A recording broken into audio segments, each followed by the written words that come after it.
Hello, je vais faire un nouveau point sur la baisse de l'euro, du moins la baisse que j'anticipe, parce que certains anticipent la hausse. Donc ici on a le graphique de l'euro-dollar, donc c'est les deux précédents points, j'en ai fait un début août où je disais qu'il fallait fuir l'euro. Et en septembre, quand la Fed a annoncé sa nouvelle politique monétaire, notamment la gestion de son bilan, donc c'était le 24 ou 28 septembre, je sais plus ici, sur l'euro-dollar, donc à chaque fois on va aller 1,18 et aujourd'hui on vaut 1,1750, voilà, on est juste un peu en dessous d'1,18. Donc qu'est-ce qui s'est fait, qu'est-ce qui a eu lieu depuis 6 mois sur l'euro-dollar?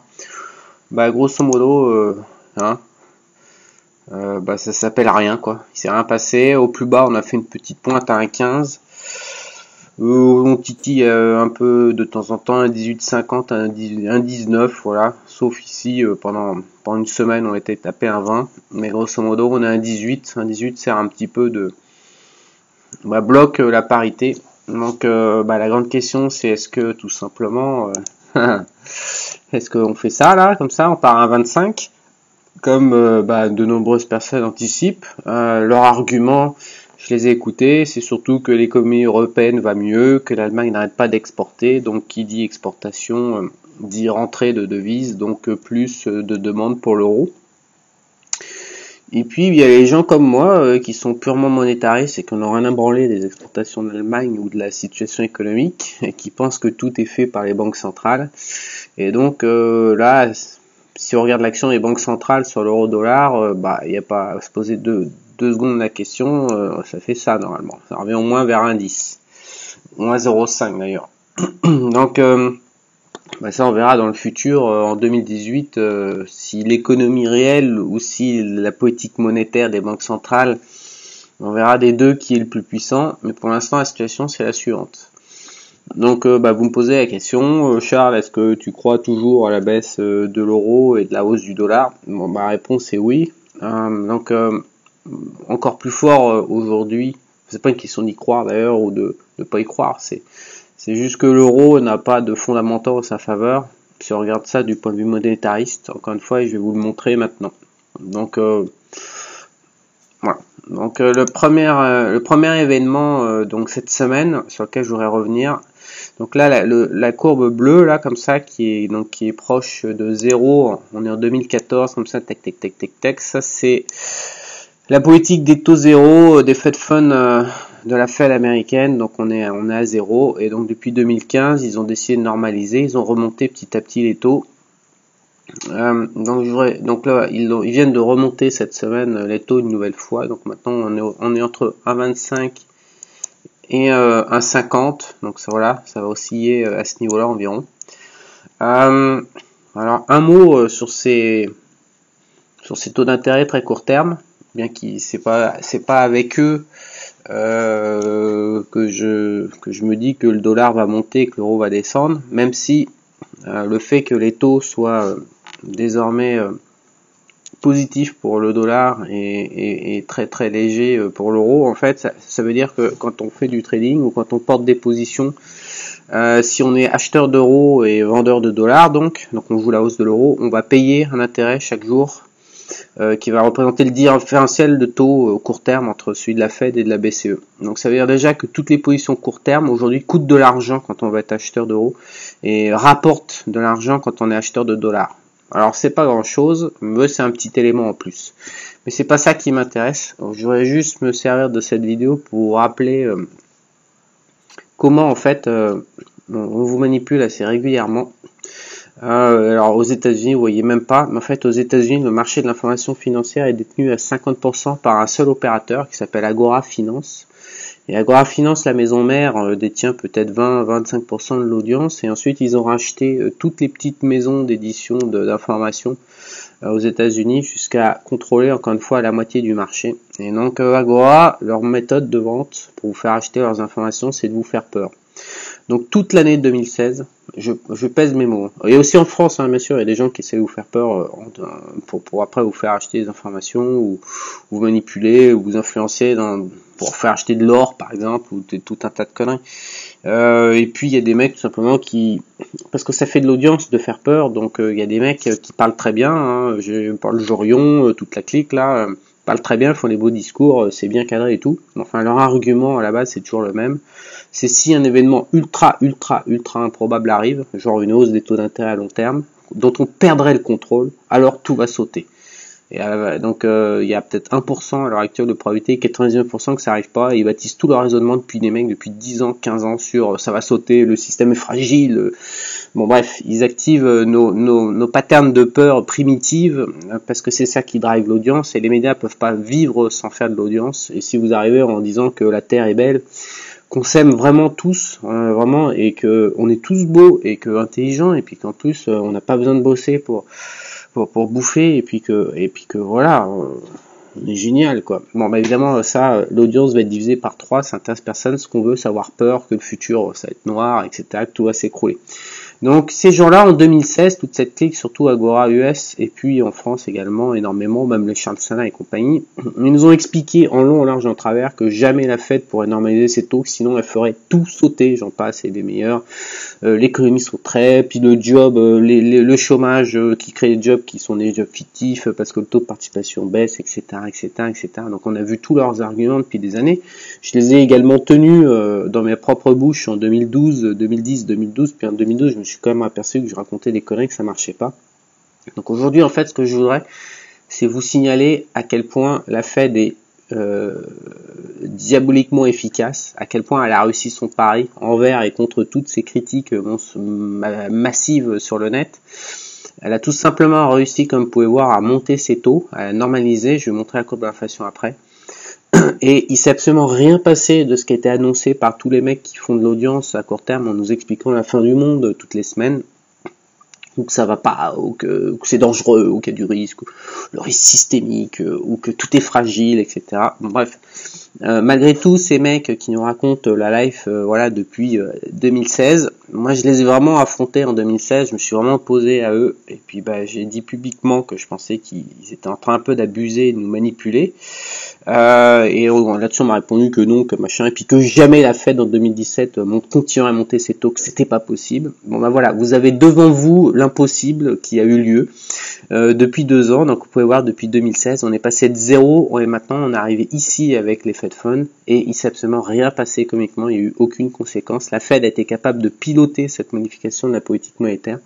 Moi je suis admiratif, c'est vraiment un job qui a été réalisé efficacement, concrétisé avec parce que s'il y avait eu des accidents économiques, toute la terre entière les aurait butés, flingués, tout le monde en serait tombé dessus.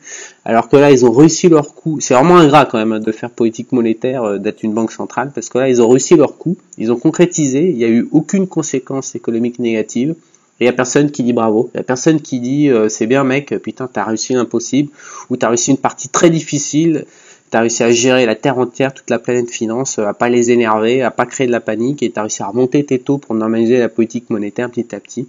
Il n'y a personne qui dit bravo la Fed. Bah moi j'ai décidé aujourd'hui de dire bravo la Fed, les mecs vous êtes trop forts. Donc en fait je vais vous montrer maintenant la courbe d'inflation aux États-Unis. Voilà, c'est celle-là. Sur les 5 dernières années, donc actuellement on est à 2,2%. Et donc ce que je viens de vous montrer là, les Fed Funds sont ici maintenant.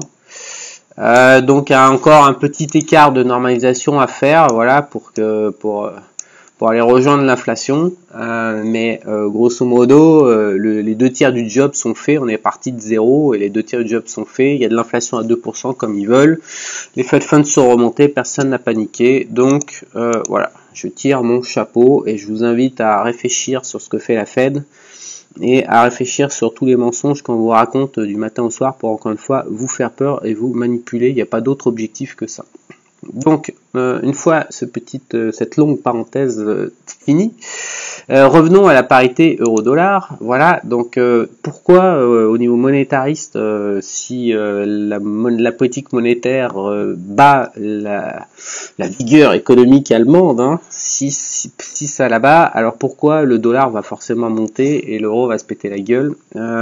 Tout simplement parce que ici, la courbe noire que vous voyez, c'est le 10 ans américain, donc qui vaut de 40% environ là depuis 2017. En gros, je le surveille, voilà, c'est aussi entre 2,50 et puis 2,10. Donc actuellement, on est vraiment depuis 6 mois dans du du 2,30, 2,45, donc on bouge pas.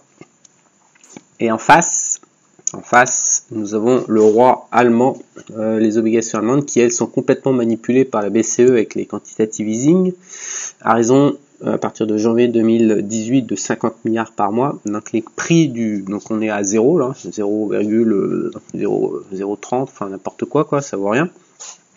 Donc il y a un écart de 2% sur les taux à 10 ans entre les États-Unis et l'Allemagne. Et donc d'un côté, écoutez bien les arguments des économistes, des pro-économistes européens. On est en train de nous dire que l'euro va monter parce que l'économie va bien. Donc vous savez que quand l'économie va bien, généralement les taux d'intérêt à long terme ont tendance plutôt à monter et que ça crée un peu d'inflation. Quand l'économie accélère, il y a plus d'inflation. Donc les taux à 10 ans reflètent ça. Et donc là, on a d'un côté des taux qui baissent, qui sont proches de zéro, et une économie européenne qui va de mieux en mieux, qui serait capable de créer de l'inflation. Donc on se retrouve avec une inflation qui va probablement accélérer, si ça va aussi bien qu'on le dit, et des taux donc à 10 ans à 0,50, donc des taux complètement négatifs en valeur réelle. Ce différentiel de taux entre l'Europe à 10 ans, encore une fois, le différentiel de taux entre les deux plaques, entre la plaque européenne et la plaque américaine, à long terme, il n'est pas jouable. Donc là, on a quelque chose comme un peu plus de 2% d'écart entre les deux marchés obligataires. On sait très bien qu'avec un écart en faveur du dollar de 2% par an sur un horizon de 10 ans, on ne peut pas avoir une parité qui reste à 1,18. Voilà, c'est aussi simple que ça. Il faut que la parité s'ajuste, c'est-à-dire il faut que le dollar monte en puissance, il va prendre de la valeur, il faut que l'euro perde de la valeur. Ça marche pas, voilà, il y a les marchés, on peut pas déconnecter la parité euro-dollar de ces marchés obligataires Bund et allemands et américains. Donc il y a des déconnexions partielles. Qu'est-ce que ça veut dire qu'une déconnexion partielle? C'est une déconnexion où par exemple pendant 6 mois, 8 mois, on a vu très rarement des mouvements pendant un an où la devise euro-dollar vivait sa vie grosso modo à l'inverse du signal des marchés obligataires. Mais systématiquement, et la dernière fois c'était en 2014, je peux aller vous chercher le graphique en 2014. Le voici. Donc toute cette période-là, 2013-2014, donc pendant un an à peu près, surtout ça, ce mouvement-là en fait. Ce mouvement-là, on avait donc l'euro qui montait, qui est passé d'1,30 à 1,40 grosso modo. Pendant ce temps-là, en fait, on avait les États-Unis qui étaient en train de faire un quantitative easing, ou je sais plus, en train d'arrêter le leur, et puis la BCE qui démarrait le sien, un truc comme ça. Donc on s'est retrouvé avec un écart sur les deux marchés obligataires de plus de 2% à nouveau, ce qui correspondait à une parité à 1,10 environ.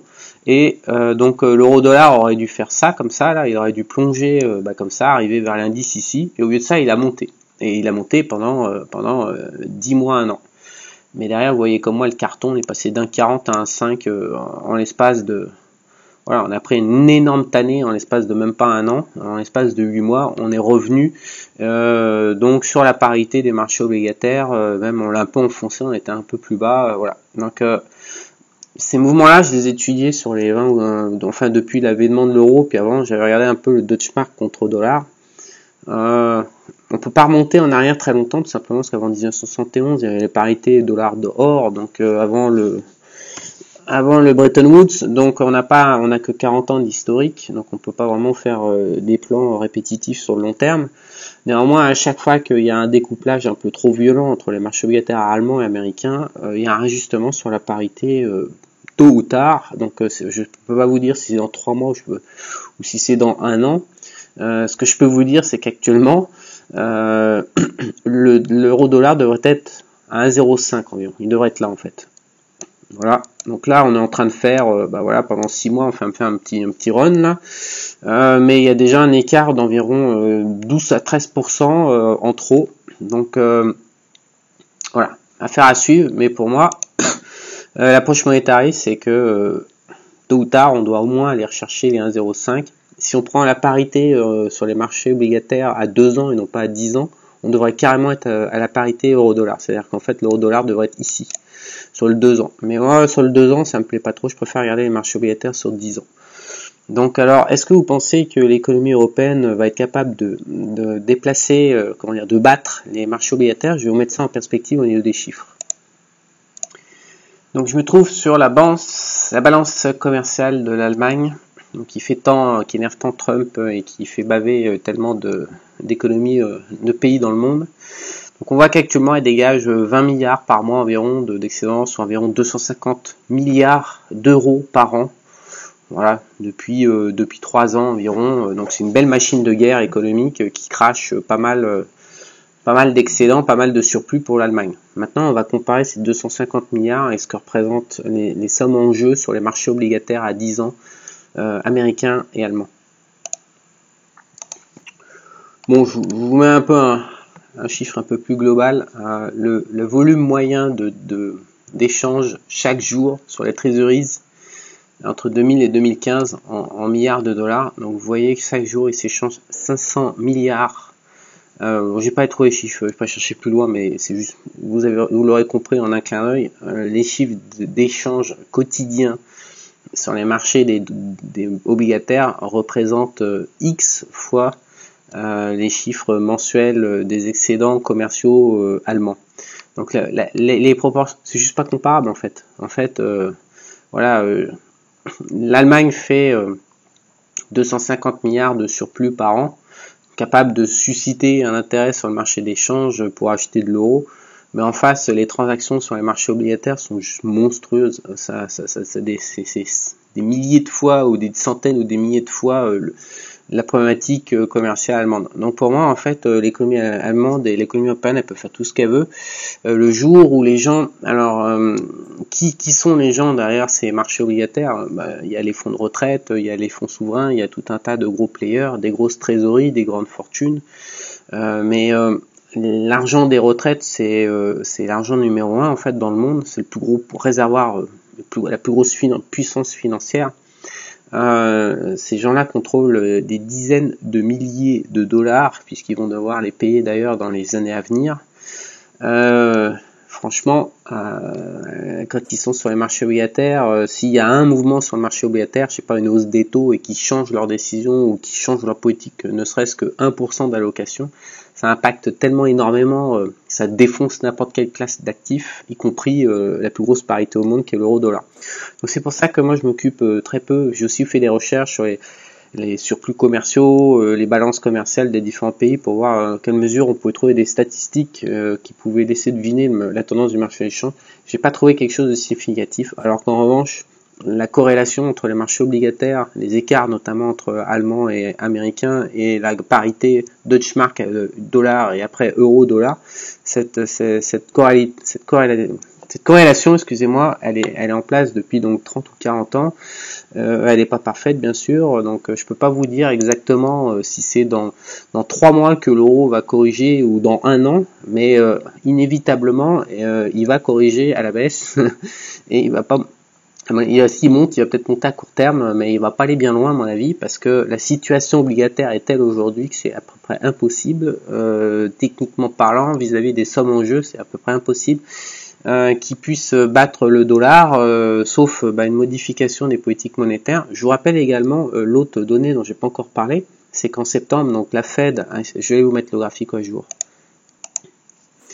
Donc je vous rappelle que la Fed a ici, 25 septembre, un truc comme ça, a dit qu'à partir du 1er octobre, donc là, donc on va aller 4,55, elle allait enlever 10 milliards par mois, parce qu'elle a vaguement pas trop fait, puisque là, donc on aurait dû octobre, novembre, décembre pendant 3 mois, enfin le mois de décembre n'est pas fini. Elle a dit qu'elle a enlevé 30 milliards de son bilan. Donc on devrait être, on était à 4,455, on devrait être à 4,425. Donc là, la courbe du bilan, elle devrait déjà être là, à 4,425. Et qu'à partir de janvier prochain, elle a enlevé 50 milliards par mois de son bilan, donc 600 milliards sur l'année.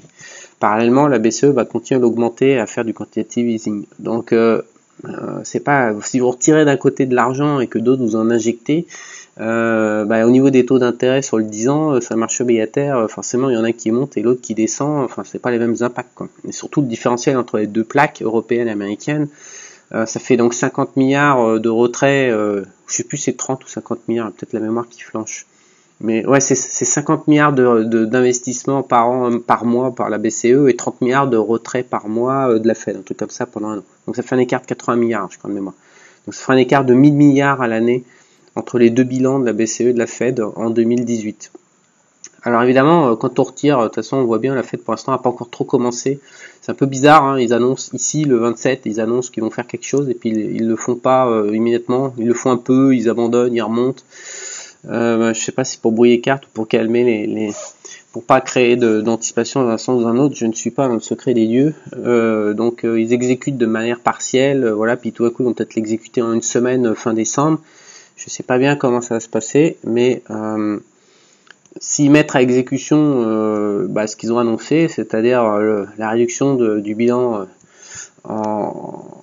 en 2018, pendant que la BCE continue d'augmenter son bilan, ça fait un nouvel argument au niveau monétariste qui vraiment milite pour la hausse du dollar et pour la baisse de l'euro. Donc, comment est-ce qu'on fait quand on est investisseur et puis ou quand on a du patrimoine? On mise sur le cheval gagnant. Vous voyez bien qu'avec tous ces arguments qui s'enchaînent de tous les côtés, l'euro, mis à part les excédents commerciaux de l'Allemagne que je vous remontre, qui sont encore une fois exceptionnels, l'euro, il n'a absolument aucune cartouche dans son jeu, quoi. Il y a absolument aucun atout dans son jeu. Tous les atouts sont du côté du dollar. Donc, oui, bien sûr, l'euro stagne. Voilà, peut-être que ça a monté à 20, oui, peut-être, mais la réalité, c'est que on n'est pas. Enfin, moi, je suis pas en train de faire du trading. Les épargnants ou des patriotes qui ont le patrimoine n'ont pas envie de faire du trading. Ils voudraient avoir la certitude ou la quasi-certitude que dans 5 ans, le nombre de dollars ou d'euros qu'ils ont sur leur compte leur permettent d'acheter la même quantité de biens et services que ça permet de le faire aujourd'hui, voire d'essayer d'en acheter un peu plus via des placements.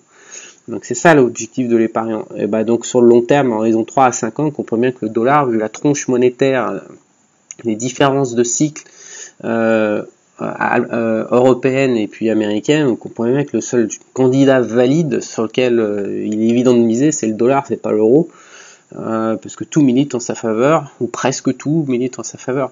Voilà, donc j'aurais également terminé pour faire un deuxième bravo à la Fed par rapport à cette histoire de bilan.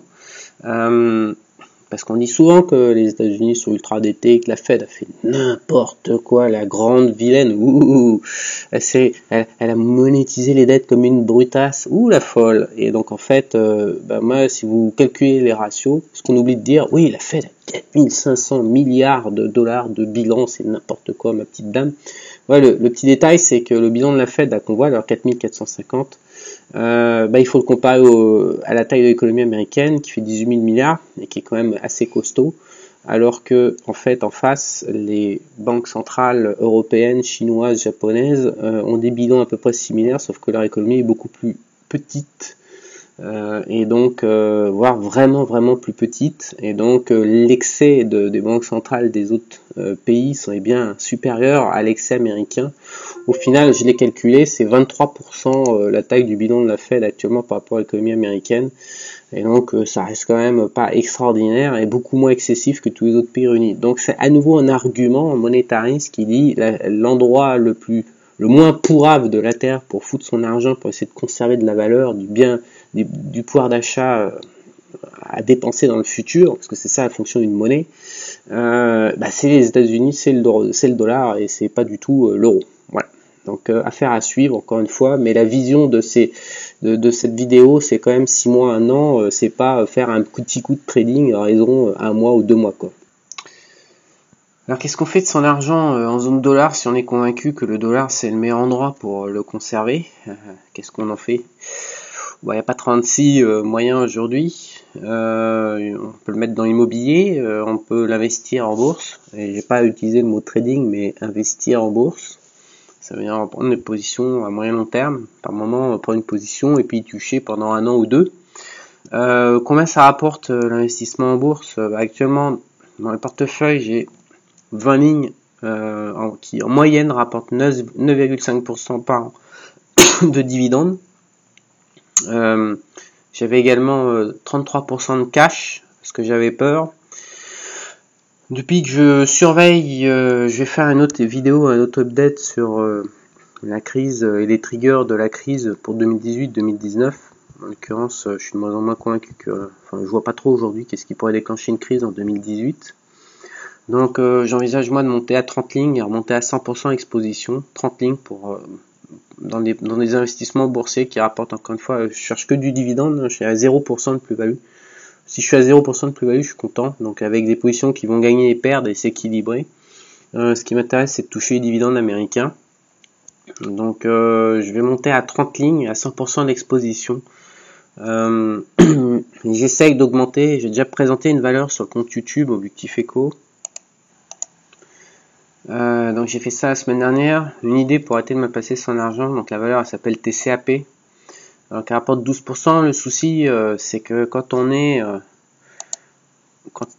en fait les fonds qui rapportent 8 à 10%, ben, ça va. Je me suis aperçu par expérience que ça devenait assez casse-gueule de passer la barre des 10%. Généralement c'est des dossiers pourris. Donc soit ils sont corrigés tout de suite à la hausse, il y a une plus-value et le rendement repasse sous les 10%, soit le rendement reste au-delà de 10% et c'est quand même qu'il y a un petit souci. Donc c'est vraiment la frontière dans l'investissement classique en bourse, totalement passif. La frontière c'est 9,5-10%. Après il y a une prise de risque qui fait que ça fout un peu en l'air l'approche. Donc 8-10%, voilà, on en trouve en ce moment, on en trouve encore un peu. Donc là j'ai trouvé 10 produits. Du high yield, des bonds, de l'immobilier spécialisé, du crédit, voilà, comme je vous ai présenté sur la vidéo TCAP. Donc toutes ces activités qui sont, il y a dans le secteur de l'énergie aussi, il y en a qui commencent à ressortir du rendement. Donc toutes ces activités permettent de placer son argent dans la zone dollar. Donc non seulement on est dans la devise qui a la plus belle perspective pour conserver notre pouvoir d'achat, mais en plus ça rapporte tout simplement. On est bien loin des taux européens, je vous les remonte juste pour me foutre de la gueule de l'Europe, mais voilà le marché allemand qui rapporte 0,50 par an à 10 ans, voilà, qui rapporte négativement par rapport à l'inflation, donc ça c'est inacceptable, c'est totalement inacceptable. Donc que faire de son argent? Bourse, investir en bourse, comme ça sur ces fonds au rendement. Si ça vous intéresse, je vous mets le lien pour accéder à mon portefeuille, l'offre liée au portefeuille au rendement. Dans l'immobilier, j'ai pas trop de conseils à donner parce que j'en fais pas aux États-Unis. J'en fais pas encore en fait. Pour l'instant, ce qui m'arrête le plus, c'est le dernier plan de Trump qui est sur le point de passer avec les taxes, des déductions sur les taxes locales et des États, pas l'État fédéral, mais les États locaux aux États-Unis. En fait, il y a 500 milliards de déductions par an fiscales liées à l'immobilier qui risquent de sauter.